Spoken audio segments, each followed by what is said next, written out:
மறுவாய் தீர்ப்பு சொல்ல காத்திருக்கும் நடுவர் அவர்களுக்கும் களிமண்ணாயிருக்கும் எங்களை சிற்பங்களாய் செதுக்கும் ஆசிரியர் பெருமக்களுக்கும் வருங்காலத்தில் பாரம்பரியத்தோடு வாழ நினைக்கும் அழகான மாணவர்களுக்கும் என் உத்தான முதற்கண் வணக்கத்தை தெரிவித்துக் கொள்கிறேன்.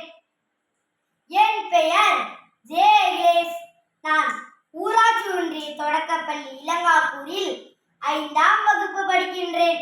நான் இன்று பேச வந்துள்ள தலைப்பு பசுமை பாரம்பரியம். பசுமை பாரம்பரியம் என்ற இரு வார்த்தைகளும் வெறும் வார்த்தைகள் அல்ல, நமது இரு கண்கள்.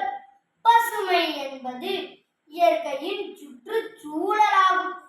பாரம்பரியம் என்பது நம் வரலாறு, பண்பாடு மற்றும் நம் முன்னோர்களின் வாழ்க்கை நெறிகளாகும். இந்த இரண்டும் இரு விழிகள் போல ஒன்றிணைந்து பார்த்தால்தான் ஒரு சமூகத்தின் உண்மையான வளர்ச்சி தெரியும். மணி நீரும் மண்ணும் மழையும் அணிநிலர் காடும் உடையது அரண் என்ற குறளில் வள்ளுவர் பசுமையான சுற்றுச்சூழல் மனிதர்களின் போர்க்கவசம் என்றார். பசுமை என்பது வெறும் மரங்களும் செடிகளும் அல்ல, தூய காற்று, சுத்தமான நீர், வளமான மண் மற்றும் ஆரோக்கியமான சூழலாகும்.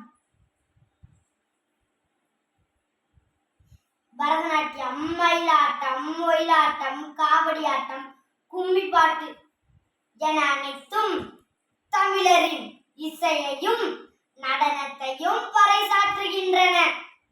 நீதி தவறாமை, விருந்தோம்பல், நீதி தவறாமை, பெரியோரை மதித்தல், கூட்டு குடும்ப வாழ்க்கை என அனைத்தும் நம் பாரம்பரியத்தின் ஆழமான வேர்கள்.